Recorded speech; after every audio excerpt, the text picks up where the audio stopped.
Alors pour répondre à cette question, on peut effectivement choisir de remonter plus ou moins loin. Moi, un premier élément qui me viendra en tête, c'est que je viens d'un milieu social et culturel où un discours circulait selon lequel, dans la famille, nous pourrions être de bons élèves de primaire, mais que pour la suite, c'était pas pour nous. Voilà. Et donc ça, c'est un discours qui a été très marquant pour moi, qui se comprend peut-être très bien pour le sociologue ou l'historien. Pour un adolescent, c'est plus difficile.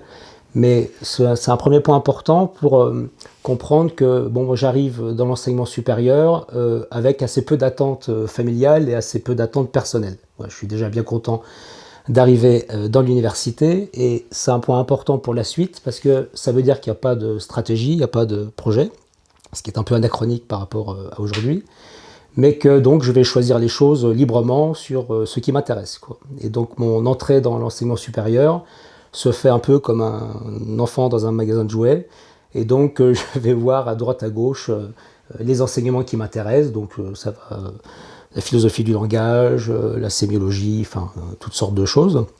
Et c'est qu'à partir de la licence que mon parcours se resserre, notamment autour d'une inscription en sciences de l'éducation. Donc c'est pas encore sciences de l'éducation et de la formation. Et il y a deux cours en particulier qui vont être déterminants pour la suite de mon parcours professionnel et universitaire.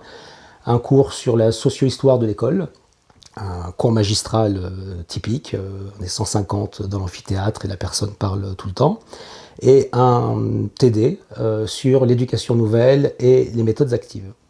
Donc c'est la même personne qui faisait ces cours, Daniel Morali, et effectivement là va se jouer quelque chose, c'est-à-dire un intérêt pour les pédagogies spécifiques et pour également ce qu'on pourrait appeler la socio-histoire.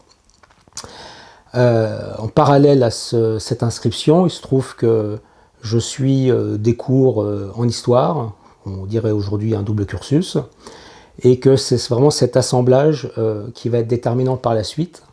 Et ce qui est assez atypique finalement, c'est que rien n'a été anticipé, conscientisé et projeté.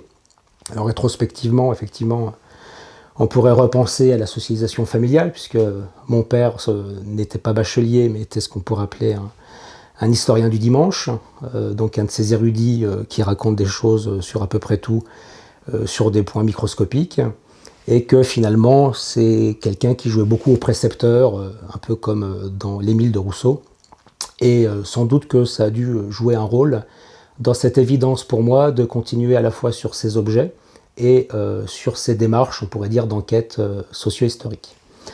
Alors après, ce qui va se passer qui est assez intéressant, c'est que quand on est en maîtrise, puisqu'on n'était pas encore sur le régime du master, on doit faire un stage et un mémoire.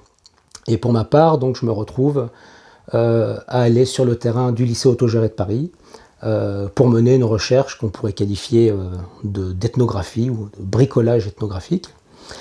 Et en allant sur le terrain, effectivement, je me rends compte qu'à la fois c'est ce type d'activité professionnelle que je veux faire, de la recherche, et que c'est ce type d'objet, voire ce type de lieu sur lequel je souhaite enquêter.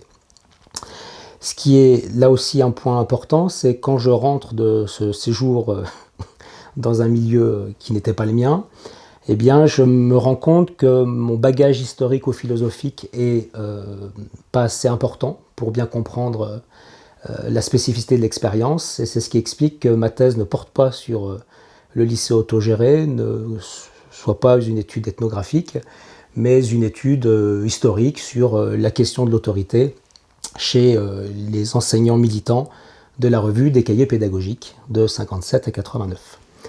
Et effectivement, là s'ensuivent 5 années de thèse, donc 5 années interminables, qui ont au moins eu l'avantage de me permettre d'emmagasiner du matériau pour commencer à me projeter sur des articles, des chapitres d'ouvrages. Et puis la suite est particulière également, puisque je ne pense pas avoir de trajectoire linéaire, mais peut-être que c'est comme ça finalement la norme. La suite est particulière puisqu'à la fois j'ai la malchance de ne pas être recruté, je serai recruté que 3 ans plus tard, mais j'ai la chance pendant ces 3 années d'avoir connu 2 expériences doctorales déterminantes dans mon parcours professionnel et de recherche. La première expérience, c'est la rencontre avec Henri Luigaud, qui vient d'être recruté alors à Nancy, puisque tout ça se passe à Nancy en Lorraine. Et Henri Luigaud est formé en philosophie, spécialiste de l'école Freinet de Vence, et il se trouve que son travail est de nature ethnographique, donc ça me va du coup très bien, et qu'il ajoute à cela une dimension didactique avec une analyse de films d'études. Et donc une collaboration va commencer, une collaboration même à plus grande échelle, puisque un petit collectif va se construire pour travailler sur cette école historique, l'école d'Élise et de Célestin Freinet, et sur lequel on va publier un certain nombre de choses, et notamment donc, il n'y a pas si longtemps l'ouvrage en 2 volumes, À côté de Freinet, donc, qui porte sur l'histoire et l'actualité de l'école Freinet à Vence. Donc là, ça a été un grand moment, déjà parce qu'il y avait une rencontre humaine, intellectuelle, académique, et qui m'a grandement formé dans mon rapport au travail scientifique et universitaire.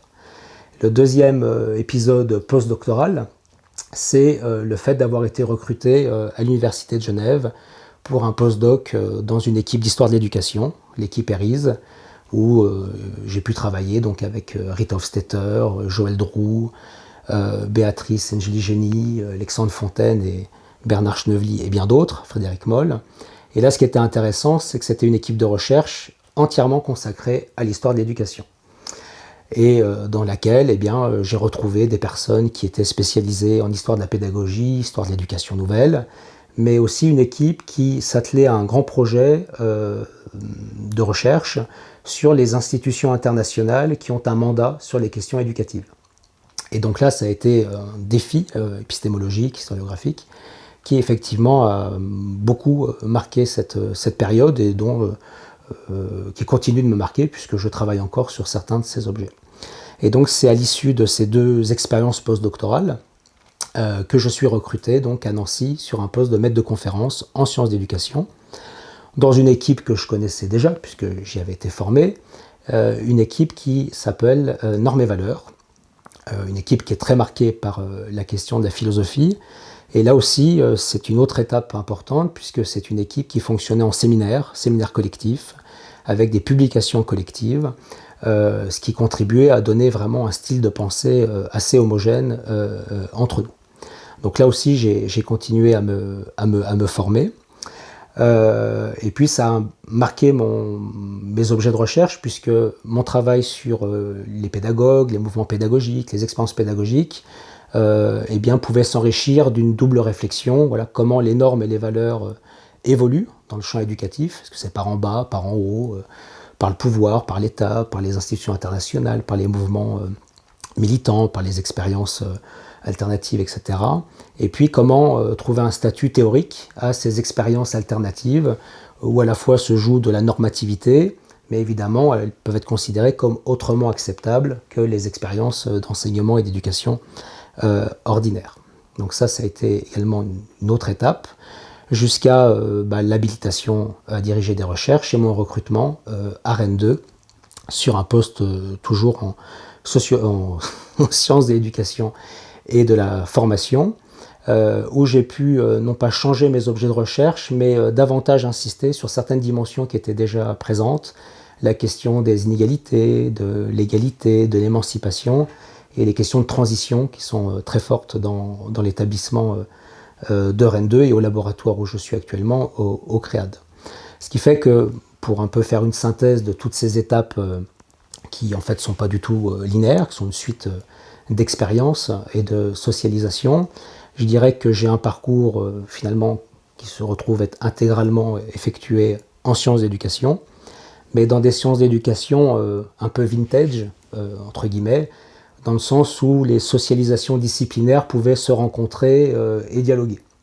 Et donc l'objet reste ces questions des alternatives éducatives, alternatives pédagogiques, avec une prévalence historique, mais dont on pourrait quand même compléter en expliquant que la démarche est quand même philosophique, dans le sens où moi ce qui m'intéresse c'est de documenter des expériences dont on ne se rappelle plus, de documenter des tentatives pédagogiques ensevelies, des réflexions pédagogiques qui sont un peu à la cave, dans les tiroirs, et que finalement, ce qui caractérise peut-être mon travail, c'est cette phrase de Michel Foucault, inspirée de Nietzsche, quand il explique que son travail est un travail de fouilleur des bas-fonds, quoi. Voilà. Et effectivement, c'est une métaphore que j'aime bien, plonger dans l'eau, ramasser quelque chose et comme ça émerger à la surface, en ramenant peut-être des choses inactuelles, mais qui peuvent croiser l'actualité éducative.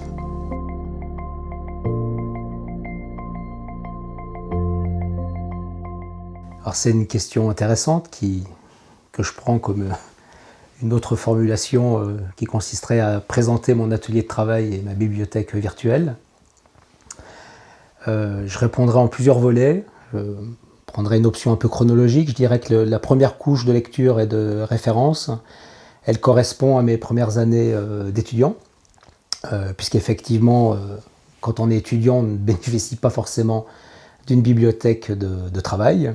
Et donc là, tout simplement, je ferai référence au centre de documentation en sciences humaines et sociales de Nancy 2, pour une raison très particulière, c'est que les rayons de cette bibliothèque étaient très marqués à cette époque par certains auteurs ou certaines thématiques. En l'occurrence, à Nancy, à la fin des années 90 et au début des années 2000, eh bien, il y a quand même un certain nombre de publications sur l'analyse institutionnelle, sur l'ethnométhodologie, sur la pédagogie institutionnelle, sur l'autogestion pédagogique et toutes sortes de courants ou de recherches qui pourraient s'avérer proches de ces ensembles, quoi. Donc pour citer des auteurs plus précisément, La Passade, Louraud, Lobreau, Boumard, Hess, etc. Donc ça c'est vraiment un premier socle de référence qui existe encore, puisque j'ai encore un bon rayon chez moi consacré à ces ouvrages qui sont maintenant difficilement trouvables à la vente, mais qui a durablement structuré mon rapport à la recherche en sciences de l'éducation, au terrain et sur un certain nombre de choses. Donc ça je dirais que c'est le premier ensemble de lecture. Un deuxième ensemble de lecture, ça renverrait au champ de la philosophie de l'éducation, et tout simplement les philosophes de l'éducation avec qui j'ai pu travailler ou que j'ai rencontrés. Donc là, au premier rang, il y aurait Éric Prérat, qui a donc dirigé mon travail de DEA, de thèse, mon habilitation à diriger des recherches, et qu'effectivement j'ai beaucoup lu, et auprès de qui j'ai quand même beaucoup appris. C'est une personnalité intellectuelle vraiment stimulante. Donc ça, c'est première référence dans ces philosophes de l'éducation. Henri Luigaud également, dont j'ai déjà parlé, qui a été donc une personne importante dans ma trajectoire en tant que personne, dans ses conseils, mais également dans son œuvre et ses productions. Et effectivement, c'est pour moi une des références les plus marquantes de la discipline de ces 20 dernières années. Même si ce n'est pas forcément l'auteur le plus cité, ça reste pour moi un auteur essentiel, notamment sur les questions dont je parlerai peut-être tout à l'heure, de reconstruction de la forme scolaire. Et puis je rajouterai peut-être pour cette deuxième ensemble de références, Jean-François Duperron, ça c'est plus récent, mais on va dire que c'est un auteur que je lis beaucoup, on se lit beaucoup, et son travail sur la commune, où il croise philosophie politique, histoire de l'éducation, est vraiment une des références récentes qui m'a le plus marqué. Donc ça c'est mon deuxième ensemble de références. Alors évidemment, le troisième ensemble de références va parler d'histoire de l'éducation. Difficile ici de ne pas parler d'Antoine Pro, ce qui n'est pas très original quand on s'intéresse aux questions d'histoire de l'éducation, mais effectivement, pour moi, c'est le cas également. Alors là, la liste serait très longue. Peut-être citer des personnes qui gravitent autour de l'association de l'ATRE, association transdisciplinaire pour les recherches historiques sur l'éducation, parce qu'effectivement, lire les collègues est une chose, mais les rencontrer et pouvoir discuter comme ça sur des éléments concrets dans un échange vivant permet aussi d'approfondir les lectures. Et donc, à cet égard, cette association a été pour moi un lieu de socialisation et de découverte de lecture ou de discussion de travaux tout à fait important. Donc là, on pourrait citer Pierre Kahn, André Robert, Catherine Dorison, Rebecca Rogers, Antoine Savoie et un certain nombre d'autres collègues. Je rajoute ici que dans les années 2010-2020, il y a quand même un petit cercle de jeunes chercheurs, en tout cas récemment recrutés, ou jeunes docteurs, ou allant finir leur thèse, et que j'ai beaucoup lu également ces collègues-là, Sylvain Vagnon, Laurent Gutierrez, Marie Vergnon, Bérangère Colli, Samuel Régnier, puis un certain nombre d'autres. On pourrait dire qu'il y a un effet un peu générationnel, quoi. Je pense qu'on s'est beaucoup lu à un moment donné. Ensuite, il reste deux volets de référence. L'un est très important, presque au quotidien, sont des références de philosophie, la philosophie française des années 60-70 et un peu après, avec des auteurs qui ont beaucoup marqué mes réflexions sur la question des normes, du rapport à l'institution, la question des résistances, etc. En premier lieu, Michel Foucault, qui est en fait une référence partagée avec pas mal d'auteurs que je viens de citer. Quand bien même ce n'est pas forcément très su, les gens lisent dans leur vie privée tel ou tel auteur. J'y ajouterai Louis Althusser, Gilles Deleuze, Jacques Rancière évidemment. Et ça, je dirais que c'est peut-être le réseau de référence qui joue le plus paradoxalement au quotidien. Et puis il y a un dernier ensemble de références qui joue peut-être sur un mode mineur, mais dont je suis en train de me rendre compte qu'en fait il est plus agissant que je ne le pensais. Ça serait la littérature afro-antillaise, dont je pense qu'à terme je me rendrai davantage compte de ce qu'elle peut comporter comme influence dans la manière de décrire des situations ou d'hybrider des manières de parler ou des références. Donc voilà les 5 réseaux de références, voilà l'analyse institutionnelle au sens large, la philosophie de l'éducation, l'histoire de l'éducation, la philosophie politique et la littérature afro-antillaise.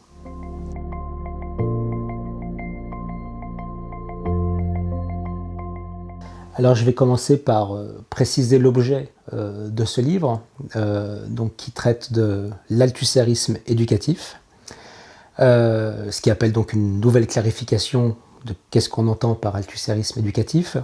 Donc je fais référence ici donc, au philosophe marxiste Louis Althusser, figure importante du champ intellectuel français dans les années 60 et 70, et je fais référence aussi à ses anciens élèves, collaborateurs, proches ou collègues, qui ont pu travailler dans une certaine proximité, ou on va dire dans la même conjoncture intellectuelle. Et donc au sein de ce mouvement, j'ai porté attention à toute la série de productions, de travaux, qui ont traité des questions éducatives et scolaires. Donc d'où cette idée d'althussérisme éducatif, c'est-à-dire d'un moment dans la pensée d'Althusser et dans la pensée des personnes qui ont travaillé avec ou aux côtés, où finalement la question éducative et scolaire devient centrale l'espace de quelques années, à la fin des années 60 et au début des années 70.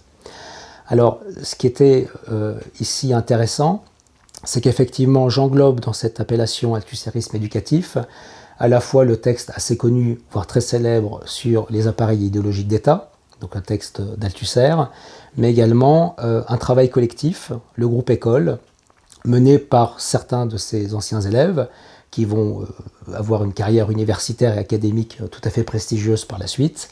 Donc là, je fais référence à Étienne Balibar, Pierre Macheret, Christian Baudelot, Roger Establet, Michel Thor.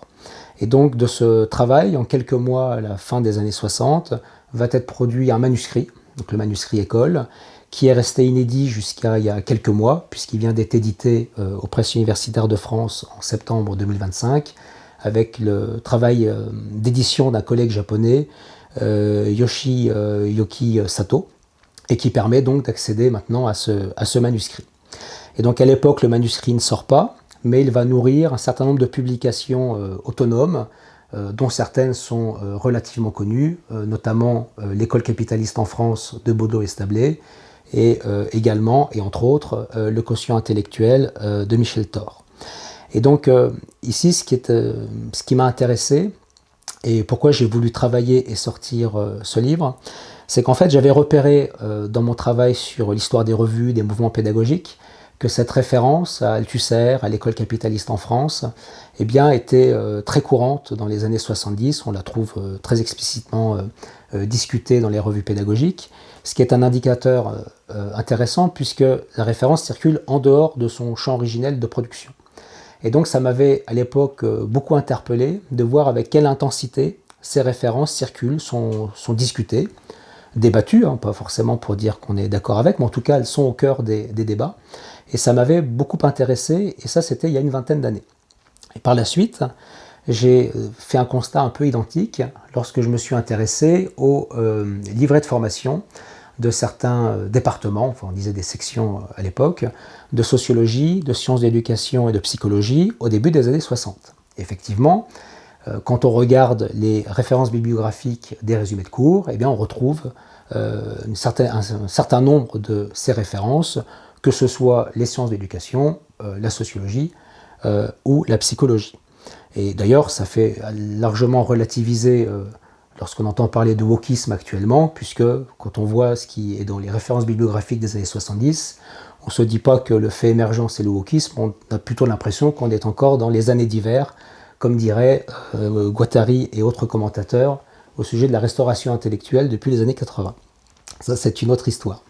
Et donc, ce qui m'a beaucoup interpellé, c'est comment une référence, un ensemble de références et de travaux sont à ce point discutés et disparaissent des radars en quelques années, quelques décennies. Puisqu'effectivement, dans les années 2010-2020, eh bien, citer par exemple l'Althusser dans une revue de philosophie de l'éducation ou dans un espace relatif à l'éducation, n'était pas forcément évident, quoi. Voilà. On pouvait même dire qu'on se retrouvait propulsé en dehors du champ.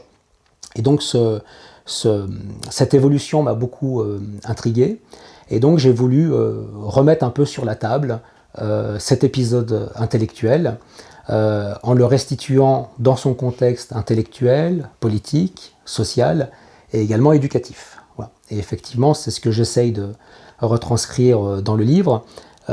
C'est un travail collectif où il y a beaucoup d'interactions, dans lequel il y a assez peu de frontières disciplinaires puisque ça mélange un certain nombre de références, dont l'enjeu est à la fois de compléter la lecture marxiste, mais d'introduire dans cette grille la question de l'école et de la place de l'école dans une société qu'on pourrait qualifier de capitaliste. Et l'enjeu de cette connaissance est orienté vers, alors c'est pas dit comme ça, mais c'est un peu ça l'enjeu, une sorte de cartographie de ce qu'est l'appareil scolaire, la situation française, fin 69, début 70.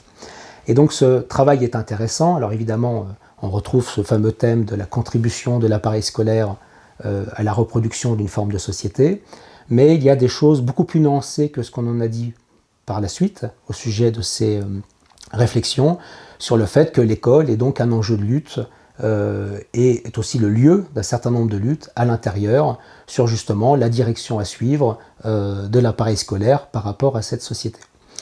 Ce qui est intéressant pour moi, c'est que début des années 70, ce type de problématisation critique est en fait assez courante. On lui retrouve des cousins, entre guillemets, des choses qui peuvent paraître assez proches rétrospectivement, mais qui à l'époque sont pensées comme différentes.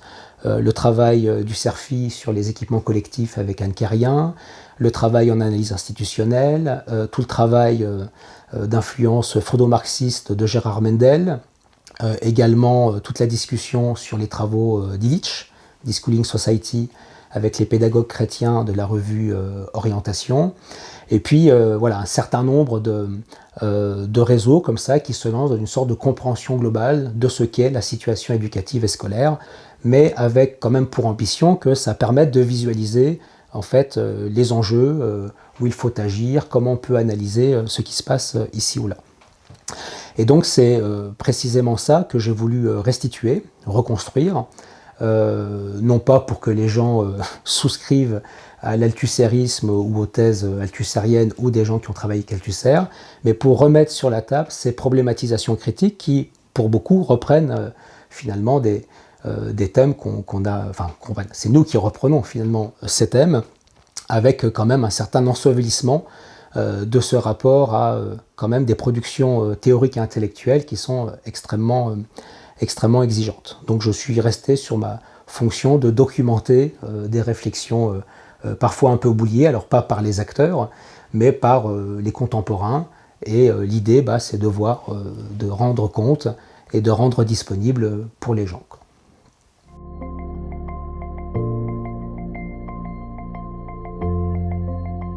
Alors je distinguerai le contenu historique, c'est-à-dire le fait de restituer un épisode de la vie intellectuelle française, des raisons et des enjeux pour lesquels il me semble important justement de le faire à ce moment-là présent, lorsqu'on est comme moi un chercheur en sciences d'éducation. Et alors là, je dirais que ce qui me semble important, c'est de comprendre, et ça c'est en lien avec la fin du livre, que j'ai une certaine conviction dans une idée, mais qui est une conviction partagée, c'est celle de l'idée d'agentivité des acteurs du champ éducatif et l'enjeu de la formation culturelle et de la formation théorique. En réalité, c'est, selon moi, le thème sous-jacent à l'étude que j'ai produite et cet épisode que je sollicite, enfin, que je propose au lecteur. Il me semble que derrière tous ces débats sur qu'est-ce que c'est l'école, comment on peut en parler, de tout le bagage théorique pour décrire l'école et les luttes qui ont pu avoir lieu à l'intérieur de l'école, se joue précisément cette question de l'agentivité, de la formation culturelle et de la formation théorique. Alors, agentivité des acteurs du champ éducatif, c'est que tout simplement, j'estime, mais ce n'est pas un grand scoop, donc ce n'est pas une idée dont je suis le propriétaire, c'est qu'effectivement, les acteurs du champ éducatif ne peuvent pas être des acteurs mécaniques qui appliquent des choses qui sont décidées dans des bureaux distincts du champ de la pratique. Et que, de ce fait, eh bien, les acteurs du champ éducatif ont besoin de temps pour discuter, poser les problèmes, réfléchir à ce qu'ils font, tester, expérimenter, revenir sur ce qu'ils font, améliorer, etc. Donc pour moi, déjà, il y a un premier enjeu d'agentivité des acteurs du champ éducatif. Ensuite, deux enjeux qui sont liés, formation culturelle et formation théorique, c'est, je pense, précisément ça qui est le message indirect un petit peu du livre et de la convocation de cet épisode. Et ça, je le pense par rapport à mon inscription en sciences d'éducation et par rapport à la philosophie de l'éducation. Un point déterminant et un apport de la philosophie de l'éducation actuellement, et un point qu'il faut valoriser, c'est que dans les endroits où elle reste enseignée, où elle reste présente, la philosophie de l'éducation, quand elle s'adresse à des futurs enseignants ou des futurs éducateurs ou à des gens déjà en situation professionnelle dans le champ éducatif, c'est qu'elle contribue à poser des questions philosophiques décisives. Qu'est-ce que l'école ? Qu'est-ce qu'enseigner ? Qu'est-ce qu'un savoir ? Qu'est-ce qu'éduquer ? Etc., etc. Et donc ça, c'est indéniablement ce qui convient de valoriser, et cette formation culturelle, c'est précisément ça. Et on peut estimer que à la fois ce type de discours et le fait que l'école soit une institution spécifique soient en soi des éléments progressistes, puisqu'on peut quand même dire que quand une société a des écoles ou peut avoir des institutions dans lesquelles on peut étudier, c'est quand même un progrès de manière globale, et si on a de la philosophie de l'éducation dans les universités pour pouvoir en parler, c'est qu'en soi, c'est quelque chose qui est progressiste et acté. Ce qui est intéressant avec le détour par l'épisode althusserien, c'est de comprendre que d'une certaine manière, il faut élargir le corpus philosophique. Dans le champ de la philosophie de l'éducation, et là ce sont les dernières pages du livre, j'insiste sur un point, c'est combien le champ est très marqué par ce que j'ai appelé dans le livre l'arentisme éducatif, c'est-à-dire une tendance à parler de l'école à partir d'Arendt, pour dire des choses tout à fait légitimes par ailleurs, mais qui ont un effet collatéral, c'est de concentrer la réflexion philosophique sur la question « qu'est-ce qu'une bonne école ?» et de laisser la question de l'école juste à la sociologie. Et effectivement, le détour par l'althussérisme éducatif montre précisément que ce qui est en jeu, c'est de réélargir le corpus pour intégrer dans ce qu'on peut discuter avec des futurs éducateurs de ces problématisations critiques qui sont, je l'ai dit, différentes, mais qui font partie d'un corpus philosophique traitant d'éducation. Puisque le grand paradoxe, c'est que ces références sont souvent issues de philosophes qui s'expriment de l'éducation, mais que du coup, on nous ferait croire que ce n'est pas de la philosophie de l'éducation, ce qui est donc un syllogisme un peu embêtant. Donc il y a un enjeu de réorientation, de réorganisation du corpus, à destination donc du public qu'on peut avoir quand on est universitaire ou du lectorat qu'on peut avoir quand on écrit dans des revues scientifiques, pédagogiques, etc. Un des autres enjeux qui sont liés au livre tourne autour de l'intervention philosophique, qui est un thème althussérien par excellence, notamment autour de l'idée de l'intervention politique dans la théorie. et c'est un thème donc, très années 60, années 70, mais qui n'est pas inutile de méditer dans le champ actuel de la recherche en éducation. On pourrait estimer que la philosophie permette de distinguer au niveau du champ de la recherche en éducation différentes grandes familles de recherche en éducation. Et qu'on puisse identifier par exemple les recherches de collègues qui veulent nourrir le politique, et ils font bien ce qu'ils veulent, dans une sorte de figure de conseiller du prince, mais qui répond parfois à la question comment mieux gouverner l'enfant pour qu'il puisse intégrer une société économique donnée, de distinguer cela d'autres recherches qui précisément ne cherchent pas à être des experts, mais cherchent à documenter des situations du monde social où se jouent des tentatives, des problématisations éducatives au niveau de l'école, mais en dehors de l'école, etc. Donc déjà, c'est ce rôle que donnent les althussériens à l'intervention philosophique, dans le fait de tracer des lignes de démarcation, par exemple, me semble tout à fait important pour pouvoir distinguer les types de recherche. Et il ne s'agit pas de dire qu'il faut l'un et pas l'autre, c'est surtout une manière de dire que le deuxième courant dont j'ai parlé a toute légitimité et n'a pas à disparaître ou à être écrasé par le premier. Donc ça, c'est aussi un thème ou un enjeu par rapport à cette plongée dans l'histoire intellectuelle des réflexions philosophiques critiques sur l'éducation. Et un autre enjeu, se joue aussi au niveau du langage. Voilà. C'est-à-dire que dans la philosophie althussérienne, cette attention au langage est déterminante. Et effectivement, dans le champ de l'éducation, eh bien, depuis quelques années, on importe un langage qui n'est pas celui originel de l'éducation et qui, comme ça, se propage dans le champ éducatif. Sauf qu'on n'arrive pas à le distinguer, à le démarquer ou à penser son entrée. Est-ce qu'on veut vraiment qu'il rentre ou est-ce qu'on ne veut pas? Et à ce moment-là, il n'y a pas de raison qu'on l'utilise. Et cette attribution un peu critique, donnée, même beaucoup critique, à l'intervention philosophique dans le champ de l'éducation et de la recherche en éducation, c'est aussi une manière d'interpeller sur le sens des mots. Voilà, à l'heure actuelle, maintenant, tout le monde est pour l'émancipation, l'écologie et la révolution, voilà, du syndicaliste d'extrême gauche au président centre droit. Et donc effectivement, c'est quand même problématique d'avoir pour un même mot des positions effectives qui sont tout à fait différentes. Et dans un champ qui s'intéresse à l'éducation, qui de fait est un objet brûlant dans une société, puisque tout le monde veut parler d'éducation, du café du commerce à la chaîne d'information continue à des personnes payées pour faire de la recherche, il est quand même important de distinguer de quoi on parle et d'avoir une grande attention pour le langage. Et donc je pense que c'est une des déductions de cette venue, entre guillemets, de ce voyage dans l'histoire intellectuelle, que de pouvoir extirper justement ces quelques éléments qui ne sont pas programmatiques, mais permettent de montrer que pour les collègues philosophes ou philosophes de l'éducation, eh bien, il y a un rôle à jouer.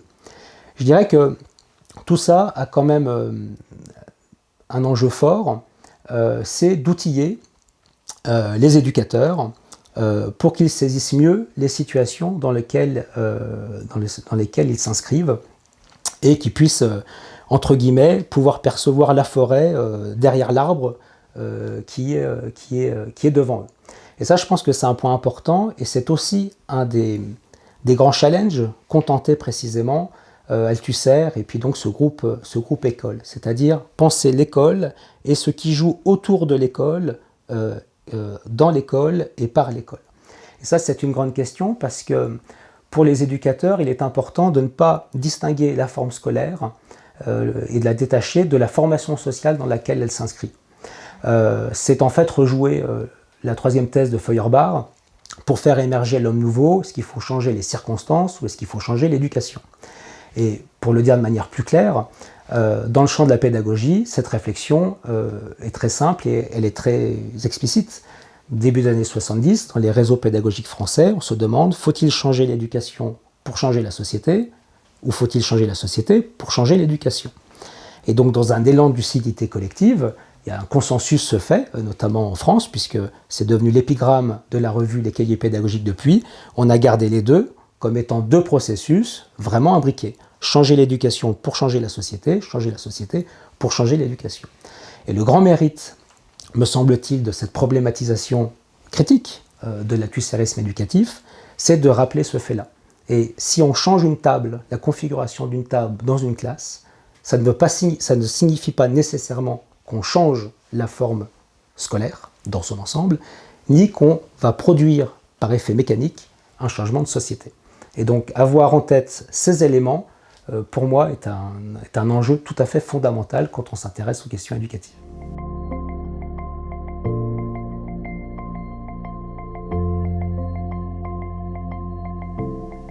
Alors, si je suis cohérent avec mes réponses précédentes et que j'estime que dans le projet éditorial, ce qui était important, c'est de souligner cet enjeu de l'agentivité et de la formation culturelle et de la formation théorique, effectivement, pour pouvoir répondre sur qu'est-ce qu'il faudrait faire pour aller dans ce sens-là, si je me reconnais dans ces enjeux-là, j'ai besoin de faire un petit détour pour bien montrer d'où je parle et justement dans quelle piste je me reconnais.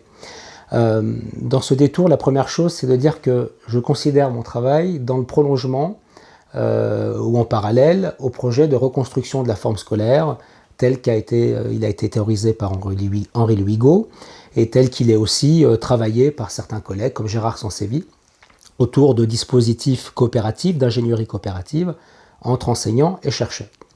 Donc ça, c'est un premier ensemble d'éléments. Moi, par rapport à ça, la question c'est où je me situe et qu'est-ce que éventuellement je compléterai ou où je me positionne par rapport à ça. Il se trouve que dans mon travail, on peut estimer que je fais un peu la généalogie des tentatives par lesquelles, à l'intérieur du système scolaire, des groupes, des dispositifs, ont cherché à faire évoluer les pratiques, les situations ou même la direction que pouvait prendre l'appareil scolaire. Et en fait, ce qui apparaît et qui me surprend toujours quand je travaille dessus d'un point de vue historique, c'est la question de l'engouement, de l'entrain qui se joue ou qui ne se joue pas autour de ces dispositifs et qui peut parfois quand même très largement surdéterminer l'avenir, le devenir de ces perspectives. L'autre point qui m'a souvent surpris, c'est comment certaines fausses pistes finalement empêchent d'avoir une direction cohérente ou un horizon à peu près convergent entre ces différentes tentatives de faire évoluer l'appareil scolaire. Ce qui fait que, à mon niveau, ce qui me semble important, et qui est parallèle à ce que j'ai dit de la reconstruction, du projet de reconstruction de la forme scolaire, et de la recherche de relations égalitaires entre les enseignants et les chercheurs quand ils cherchent à développer de nouvelles situations didactiques, ce qu'il peut y avoir de complémentaire, c'est de travailler sur les conditions de possibilité pour que justement il y ait une convergence de forces sociales au sens large au sujet des questions éducatives. C'est-à-dire de ne pas rester cantonné à l'axe enseignant-chercheur et changement dans l'appareil scolaire et évolution de la forme scolaire.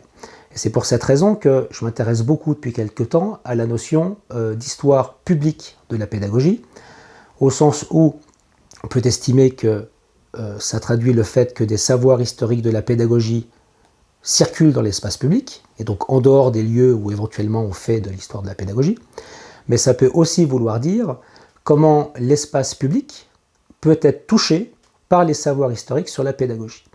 Et donc là, ça renvoie un certain nombre de synergies, alors qui sont embryonnaires, enfin qui ne sont pas non plus très spectaculaires, autour d'une association comme Héloïse, sur la question de valorisation de patrimoine pédagogique, mais avec l'idée que sur un territoire donné, il doit être possible de faire converger un certain nombre d'acteurs pour créer au local des choses qui peuvent être de l'ordre du culturel, du social, de l'économique, mais qui soient articulées à la question éducative et à la question de la pédagogie. C'est un peu comme si on estimait qu'on ne va pas tout attendre au niveau molaire, au niveau du politique, et qu'on va au contraire s'intéresser au niveau moléculaire, au niveau des gens ordinaires, au niveau du terrain. Et donc ça me semble être vraiment un point important. Donc ça, c'est l'arrière-plan pour moi, pour répondre donc à la question, qu'est-ce qu'il faudrait faire pour éventuellement aller dans le sens de ce que je trouve être important dans ce livre et dans lequel je me reconnais, à savoir faire la promotion de cette agentivité ou la rendre possible, et la question de la formation culturelle, de la formation théorique. Et là, moi, je me retrouve sur deux propositions ou deux axes qui peuvent paraître assez microscopiques par rapport à l'état de la société, mais qui me semblent quand même, à mon échelle, être décisifs. Le premier, c'est au niveau de la reconnaissance de la spécificité des licences de sciences de l'éducation et de la formation. Ces curieux dispositifs dans lesquels pendant 3 ans, on parle d'école, on parle d'éducation, on parle de formation, on parle de questions vives de l'éducation, on peut parler de pratiques alternatives, pédagogiques ou spécifiques, etc. Et puis on va avoir un angle sociologique, un angle psychologique, philosophique, historique, relatif aux questions éducatives. Et il me semble que ce dispositif-là est intéressant, précisément si on lui laisse une certaine autonomie. Et je vais expliquer pourquoi je trouve c'est important. Autonomie dans le sens où ce type de licences ne peuvent pas être totalement dépendants d'une préparation de concours, tout comme elles ne peuvent pas être dépendantes d'une évaluation par l'insertion professionnelle. Je vais prendre un exemple tout simple. Quand on fait un cours d'histoire de la pédagogie dans une licence sciences d'éducation, on ne cherche pas à former des futurs historiens. On peut espérer que peut-être dans l'assistance, des étudiants deviennent par la suite chercheurs en histoire de la pédagogie. Mais l'histoire de la pédagogie, c'est précisément l'antithèse de ce petit livre de 1730 où un auteur anonyme avait fait l'éloge de rien en le dédicaçant à personne. Donc l'histoire de la pédagogie, c'est fondamentalement l'inverse. C'est une histoire intéressée, dans laquelle on parle de personnes qui ont éprouvé des situations de rapport à l'altérité, l'autre comme étant différent de moi-même, qui ont éprouvé des principes d'éducabilité, le fameux pari de l'éducabilité, et qui fondamentalement incarnent la question de l'agentivité. Il n'y a pas plus emblématique que les pédagogues pour incarner cette question de l'agentivité, du fait que je rencontre un problème, je dois trouver les solutions, je vais faire quelque chose, et on verra ce que ça donne par la suite. Et donc précisément cet enjeu-là, pourquoi j'en parle, c'est que il ne s'agit pas simplement que ça soit utile pour le futur enseignant, il ne s'agit pas non plus que ça soit utile pour le futur éducateur, il s'agit de sensibiliser le public, au sens large, la communauté, aux questions éducatives et de pédagogie. Donc l'évaluation par l'insertion professionnelle n'a ni queue ni tête, puisqu'on pourrait estimer utile qu'une licence de 3 ans permette de rehausser un petit peu cette sensibilité. Si on estime qu'on ne pourra pas changer de forme scolaire, on ne fera pas échanger les modalités pédagogiques, s'il n'y a pas un minimum de convergence et s'il n'y a pas un minimum d'acteurs qui vont dans ce sens-là. Donc pour moi, ça c'est un premier élément, alors je le rappelle qui est microscopique, mais quand on est en sciences d'éducation, de fait c'est quand même son quotidien, et il me semble que c'est un point important. Le deuxième point, ça serait de permettre l'ouverture de lieux d'expérimentation pédagogique. Alors là encore, ce n'est pas un très grand scoop. Chaque historien de la pédagogie a son lot d'exemples à refourguer. On pourrait parler des classes nouvelles, des collèges expérimentaux, des lycées expérimentaux, etc., etc. Et puis de toutes sortes de dispositifs par lesquels on a le droit dans l'institution ou dans le public de faire les choses un peu différemment, etc. Mais ce que je veux dire là est un peu différent. C'est-à-dire qu'il faudrait que l'État autorise, tolère ou invite, après ça c'est une discussion, l'ouverture de ces lieux dans lesquels on pourrait faire les choses différemment et que d'une certaine manière il y ait une reconnaissance au pluralisme pédagogique, qui était un peu un enjeu de débat à la fin des années 70, début des années 80, dans les débats sur les réformes de l'école et les programmes politiques de certains partis. Et donc ce qui est important ici, c'est à la fois ce postulat de reconnaissance de pluralisme pédagogique, mais également que cela se fasse sans piège. Alors là, c'est important de clarifier ce que pourrait être un piège. Donner la possibilité à une structure d'ouvrir en rajoutant comme préalable tout un dispositif bureaucratique produit à moyen ou long terme un découragement et un abandon du dispositif. Autre piège possible, lorsqu'on laisse ouvrir un schéma, un contexte expérimental ou un contexte différent, et de dire dans 3 ans, 4 ans, vous serez évalué en fonction des critères qui caractérisent le système classique, et on verra si vous faites mieux, enfin aussi bien ou mieux que dans le système classique. Ce qui est en fait une forme de piège, puisqu'effectivement faire mieux dans d'autres conditions n'est pas forcément évident, et ce qui correspond souvent soit à transformer l'expérience originelle dans ce qu'elle ne voulait pas être, pour qu'elle soit plus près des clous, soit arrêter l'expérience, puisqu'elle ne pourra pas coller aux critères qu'on lui aura donnés. Donc pour moi, ces deux éléments illustrent vraiment ce que serait le fait de miser sur l'agentivité des acteurs, et non le fait d'être sur un schéma descendant, où le pouvoir politique, avec le pouvoir scientifique, dit aux personnes dans les classes les bonnes pratiques et ce qu'ils pourraient faire, mais contribuerait à un autre schéma, dans lequel finalement ce qui est au cœur, c'est de refuser ce postulat dont parle souvent Jacques Rancière d'inégalité des intelligences. Et le corollaire de cela, c'est d'avoir des endroits institutionnels où effectivement on peut avoir cette formation culturelle et cette formation théorique, qui n'est pas à mettre en opposition des autres attendus, par exemple pour un enseignant. Évidemment, un futur enseignant doit être préparé au métier. Évidemment, un enseignant attend un minima qu'il maîtrise les savoirs disciplinaires dont il a la charge. Donc là, il ne s'agit pas de ça, il s'agit de compléter cela, justement par cette formation culturelle, cette formation théorique, et faire en sorte qu'elle s'exporte en dehors des lieux où justement on se spécialise sur l'enseignement. Car s'il n'y a pas de ce type de convergence, eh bien, on ne sait pas de quelle nature peuvent être les changements de manière plus conséquente à l'échelle de la société. Donc voilà un petit peu comment, pour moi, j'articule à la fois ces enjeux et ces pistes, certes microscopiques, mais qui, effectivement, correspondent aussi à un certain nombre de positionnements dans l'histoire de la pédagogie, dans les années 70, dans les années 80, dans les années 90, et qui permet aussi d'objectiver des positions certes différentes, ce qui ne veut pas dire qu'il n'y a pas de cadrage ou de suivi. Évidemment, il faudrait prévoir des lieux d'expérimentation sur lesquels il puisse y avoir une documentation scientifique sur ce qu'on y fait. Il ne s'agit pas de donner des chèques en blanc, mais de rendre possible le pluralisme pédagogique.